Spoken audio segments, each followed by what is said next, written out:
ইমানদার, তোমার ধনভাণ্ডার ধন সম্পদ যেন আমি আল্লাহর জিকির থেকে গাফেল না বানায়, আমি আল্লাহর নামাজ থেকে যেন গাফেল না বানায়। তোমার ফসল কাটা যেন আমি হাসবি রব্বি জাল্লাল্লাহ, হাসবি রব্বি জাল্লাল্লাহ, মাফি কলবি গায়রুল্লাহ। বলো নূর মুহাম্মদ সাল্লাল্লাহ, লা ইলাহা ইল্লাল্লাহ, লা ইলাহা ইল্লাল্লাহ, লা ইলাহা ইল্লাল্লাহ, লা ইলাহা ইল্লাল্লাহ, লা ইলাহা। যার দিলে আছে আমার আল্লাহর ভয়, আল্লাহ আল্লাহ সব সময়। ভালো লাগে না দুনিয়াদারি, ভালো লাগে যে ইল্লাল্লাহ, লা ইলাহা ইল্লাল্লাহ, লা ইলাহা, লা ইলাহা ইল্লাল্লাহু মুহাম্মাদুর রাসূলুল্লাহ। সুবহানাকা লা ইলমা লানা ইল্লা মা 'আল্লামতানা ইন্নাকা আনতাল আলিমুল হাকীম। রব্বি ইশরাহ লি সাদরি ওয়া ইয়াসসির লি আমরি ওয়াহলুল 'উকদাতাম মিন লিসানি ইয়াফকাহু কওলি। আলহামদুলিল্লাহ, শুকর সেই মহান রবের, যার আলো বাতাস নেয়ামত খেয়ে আমরা বেঁচে আছি। সে রবের সুমহান পুত্র পবিত্র রাজ দরবারে ইমানের আওয়াজকে উঁচু করে প্রাণ খুলে শুকর গুজার করছি যে আল্লাহ তাআলা এলাকায় অসংখ্য মুসলমানের ভিতর থেকে বাছাই করে আমাদেরকে জান্নাতের বাগানে মসজিদের ভিতরে সপ্তাহের ভিতরে শ্রেষ্ঠ দিনে হজের দিনে গরিবের মুর্দাগণের ছুটির দিনে যে আল্লাহ সমবেত করলেন। আমরা একটু জিহ্বাটা নাড়িয়ে প্রাণ খুলে পড়ছি আলহামদুলিল্লাহ। হৃদয়ের আবেগ বিবেক শ্রদ্ধা ভালোবাসা ও সম্মান প্রদর্শন করে নিবেদন করে দরুদ ও সালাম পাঠ করছি বিশ্বমানবতার মুক্তি দিশারি ও কান্ডারি হযরত মুহাম্মদ রাসূলুল্লাহ সাল্লাল্লাহু আলাইহি ওয়া আলিহি ওয়াসাল্লামের উপর। পৃথিবীর মানুষ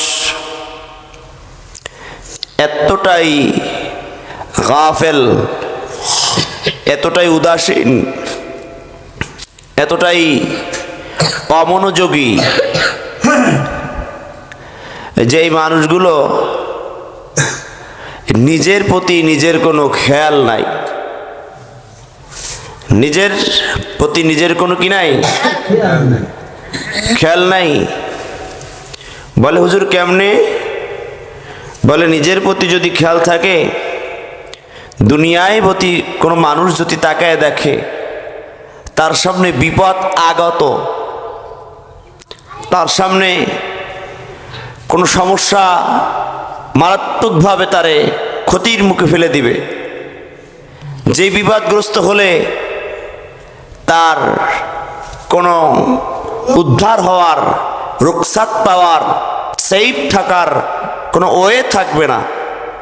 বলুন তো, সেই বিপদ থেকে বাঁচিবার জন্য মানুষ তার আপ্রাণ মনোবল, শক্তিবল, জনবল সব দিয়ে চেষ্টা করবে কি করবে না? দুনিয়ায় কোনো বিপদ আসতেছে চোখের সামনে, যে ওই বিপদ আসলে আপনার জীবন শেষ, ওই বিপদ আসলে আপনার বংশ শেষ, ওই বিপদ আসলে আপনার অর্থ সম্পদ সব শেষ হয়ে যাবে। ওই বিপদ থেকে বাঁচতে চাইলে যা দরকার সব করেও ওই বিপদ থেকে বাঁচতে চাই কি চায় না? এটা দুনিয়ার সিস্টেম।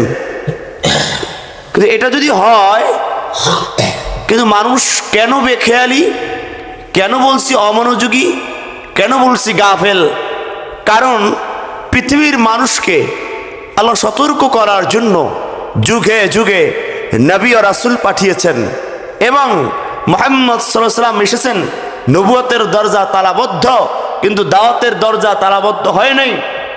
আল্লাহর হাবিব বলেন, আমি খাতামুন নবী, লা নবিয়্যা বা'দা, আমার পদে কোনো নবী আসবে না, তবে আমার উত্তরসূরি হিসেবে, আমার এই দায়িত্ব আমানত হিসেবে দুনিয়ার কোনো এমপি মন্ত্রী কলামিস্টের কাছে দিয়ে যাই নাই। আমি কোনো দিনার ওলা দিরহাম, কোনো টাকা সম্পদ অর্থ সম্পদ রেখে যাই নাই। আমি রাখছি ইলম, রাখছি কোরআনের দাওয়াত, রেখে গেছি নবুয়তের দায়িত্ব। এই দায়িত্ব দিয়েছে উলামা ইকরামদেরকে। কিয়ামত পর্যন্ত এই দিনের দাওয়াত চলবে, পৃথিবীর কেউ বন্ধ করতে পারবে না। ঠিক কিনা বলো? সুতরাং যুগে যুগে নবী ও রাসূল পাঠিয়েছেন পথ হারা উম্মতদেরকে পথের দিশা দেওয়ার জন্য। মানুষ দুনিয়ার কোনো বিপদ দেখলে বাঁচিবার জন্য যথাসাধ্য চেষ্টা করে বিপদ যেন তাকে কোনো ক্ষতিগ্রস্ত না করতে পারে। এমনকি কোনো ঝড় বন্যা যদি সামনে আগত হয়, radio, television, Twitter, WhatsApp, Messenger, Facebook সহ যা আছে, ইউটিউব, সবার স্লোগান অমুক দিন ঝড় আসবে, 10 নাম্বার সিগন্যাল হবে, এত ফুট পানি হবে, এত বেগে বাতাস হবে, ঝড় হাওয়া বয়ে যাবে। সুতরাং আপনারা প্রস্তুতি গ্রহণ করুন, নিরাপদ শেল্টারে চলে যান, জায়গা মতো যে সেফ থাকুন। আর এই ঝড় আর বন্যার মোকাবেলা যথাসাধ্য আপ্রাণ চেষ্টা বাঙালি করে শুকনা চিরা দিয়া। কি দিয়া কয় না? শুকনা খাবার এত টন রেডি, আমরা বুলবুল, নার্গিস, ফণি, সিডর এগুলোর মোকাবেলা করব। বলুন তো, মোকাবেলা করার জন্য, তার প্রতিদ্বন্দ্বী হওয়ার জন্য তার মতো শক্তিধরের প্রয়োজন আছে না নাই?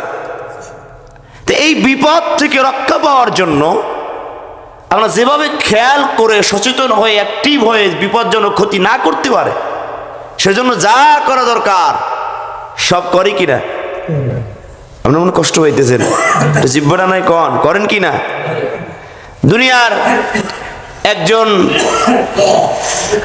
গার্মেন্টস শ্রমিকের মালিক, বড় কারখানার মালিক তাকায় দেখতেছে একটা ভুল করা কারণে যে কোনো সময় তার গার্মেন্টসে আগুন লেগে কোটি কোটি টাকা নষ্ট হবে এবং অনেক মানুষের জীবনও শেষ হয়ে যাবে। বলুন, পৃথিবীতে যা আছে সব কিছু দিয়ে হলেও তার এই গার্মেন্টস, তার এই কারখানা, তার এই শ্রমিকদের বাঁচাবে কিনা? এই বিপদের মুখ থেকে বাঁচাবে কিনা? বাঁচাবে। এই দুনিয়ার বিষয়গুলো মানুষ যতটা সহজে বুঝে, যতটা সহজে চিন্তা করে, খেয়াল করে চলে, কিন্তু আখিরাতের বিষয়গুলো যখন তাকে উপস্থাপন করা হয়, যখন বলা হয় তুমি যদি নামাজি না হও, তুমি যদি ইমানদার না হও, তুমি যদি দিনদার না হও, দুনিয়ার বিপদ এক নেতার কাছে গেলে রুখসাত হয়ে যায়, ম্যাজিস্ট্রেটের কাছে গেলে রুখসাত পেয়ে যাও। দুনিয়ার বিপদ, দুনিয়ার মানুষ তোমার এই বিপদগুলো দূর করতেও পারে, তোমার পরিত্রাণ দিতেও পারে, উদ্ধার করতেও পারে, কিন্তু সামনে তোমার আগত অনাগত এমন বিপদ সামনে সমাগত, যেই বিপদ আসবে পৃথিবীর কোনো মানুষ বিপদ থেকে উদ্ধার করতে পারবে? বলেন পারবে? সেই বিপদ আগুন, সেই বিপদের নাম জাহান্নাম, সেই বিপদের নাম মরণ, সেই বিপদের নাম কবর, যেটা সবার জীবনে আসবে। আর এই বিপদ থেকে রক্ষা পেতে হলে পূর্ব প্রস্তুতি এখন নিতে হবে। আর সেই প্রস্তুতি যদি না নাও, তোমার জীবনে এমন অন্ধকার অমাবস্যা কালো রাত আসবে যার শুরু আছে শেষ। ইয়া আইয়ুহাল্লাযীনা আমানু লা তুলহিকুম আমওয়ালুকুম ওয়ালা আওলাদুকুম আন যিকরিল্লাহ। ও ঈমানদারেরা, খবরদার, লা তুলহিকুম আমওয়ালুকুম, ও ঈমানদার, তোমার ধনভাণ্ডার, ধন সম্পদ যেন আমি আল্লাহর জিকির থেকে গাফেল না বানায়, আমি আল্লাহর নামাজ থেকে যেন গাফেল না বানায়। তোমার ফসল কাটা যেন আমি